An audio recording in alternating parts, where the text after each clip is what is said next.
মুনাফিকদের জন্য আল্লাহ কুরআনুল কারীমে সূরাতুল মুনাফিকুন একটা সূরা নাযিল করেছেন। কাফেরদের জন্য আল্লাহ কুরআনুল কারীমে একটা সূরাতুল কাফিরুন কুরআনুল কারীম আল্লাহ নাযিল করেছেন। আবার মুমিনদের জন্য আল্লাহ কত বেশি মুমিনদের গুণ নিয়ে মুমিনদের স্বভাব কেমন হবে, মুমিনদের কথা কেমন হবে, মুমিনদের আচরণ কেমন হবে, মুমিনদের কালচরণ কেমন হবে, মুমিনদের উদাহরণ কেমন হবে, মুমিনদের আপনার প্রত্যেকটি আচরণের স্বভাব চরিত্রের বাণিজ্য, মুমিনদের লেনদেন কেমন হবে, মুআমালা মুআশারা কেমন হবে, মুমিনদের সমস্ত কিছু আল্লাহ কুরআনুল কারীমে বয়ান করেছেন। আল্লাহ কোরআনে তুমি বয়ান করেছো দেখি নাই, কোরআন পড়ার মতো এমন জ্ঞানও নাই। ও আল্লাহ, তাহলে কোরআন থেকে কি পাবো? আল্লাহ আমার আল্লাহ ডাক দিয়ে বলেন, আমি আমার বন্ধুকে তোমাদের কাছে পাঠালাম। মুমিনের যে গুণগুলি, ওই গুণগুলি আমি আমার বন্ধুর মধ্যে দিয়েছি। সুতরাং আমার বন্ধুর দিকে যারাই আমার বন্ধুর দিকে নজর করবে, দেখবে আমার বন্ধুর দিকে একটু তাকাবে, আমার বন্ধুর সাথে একটু সম্পর্ক রাখবে, আমি আল্লাহ তাদেরকে পৃথিবীর মধ্যে সর্বশ্রেষ্ঠ মুমিনের পুরস্কার দিয়ে দেব। বলেন সুবহানাল্লাহ। অনেকে দেখেছে ইমানের সাথে দেখেছে, কিসের সাথে? ইমানের সাথে দেখেছে। আল্লাহর হাবিব যদি যেদিন মেরাজ থেকে এসেছেন, মেরাজ থেকে এসে যদি ভুলক্রমে আমার নবী রাহমাতুল লিল আলামিন যদি আবু জেহেলের কাছে ডাক দিয়ে যদি কথাটা বলতেন, তাহলে পুরো মেরাজটাই অসত্য হয়ে যেত, পুরো মেরাজটাই মিথ্যা হয়ে যেত।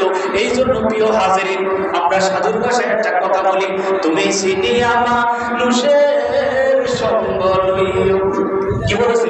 তুমি সিনিয়া মানুষের সঙ্গ লইও, মনে বুঝাইও। তুমি সিনিয়া মানুষের সঙ্গ লইও, যে বুঝে না তাদের কথা তার কাছে না যাইও, যে বুঝিবে পাবের কথা তার মুখে টেনে লইও মনরে। তুমি সিনিয়া মানুষের সঙ্গ লইও। ঠিক কিনা বলে? এই জন্য বেঈমান মুনাফিক ওলির দরবারে খেয়েছে, ওলির দরবারে পড়েছে, ওলির পড়েছে, ওলির খেয়েছে, আমার হুজুর কাবলার খেয়েছে, আমার হুজুর কাবলার খেয়েছে, চলেছে উঠেছে বসেছে, আমার হুজুর কাবলার এই সম্পদ থেকে খেয়েছে, আমার হুজুর কাবলার সব কিছু থেকে আত্মসাৎ করেছে। কিন্তু এখন পীরের দরবারে পীর সিনেমা আছে না নাই? জোরে বলেন না, আরো জোরে বলেন না। এখানে কথা বলতে কোনো ভয় নাই, শুনতেও কোনো ভয় নাই, উন্মুক্ত। বলে নাকি চিন্তা চিন্তা করে না? বলে না গোয়েন্দা দুনিয়া নিয়ে চিন্তা করে না। মন খুলে দিল খুলে কথা বলবো। রাজি আছেন? সবাই বলে রাজি আছেন? এবার গভীর মনোযোগ, গভীর মনোযোগ। তার মানে মুনাফিকের সাথে যদি আপনি চলেন, আপনি কি হবেন? জোরে বলেন না, আরো জোরে বলেন। এখন কি আমরা এজিদের সাথে চলবো না ইমাম হুসাইনের সাথে চলবো? কার সাথে?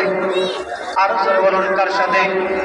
এখন যদি এজিদ ক্ষমতার রাষ্ট্রের অধিকারীও হয়, এজিদের দলে না ক্ষমতা ছেড়ে দিয়েছে ইমাম হুসাইনের দলে? জোরে বলুন না, কার দলে? আরো জোরে বলুন না, কার দলে? ইমাম হুসাইন এমন এক ব্যক্তি যিনি আমার নবী রাহমাতুল লিল আলামিনের সমস্ত উম্মতের জান্নাতের যুবকদের সরদার হবে। বলেন না সুবহানাল্লাহ। আর জোরে বলেন আল্লাহু আকবার।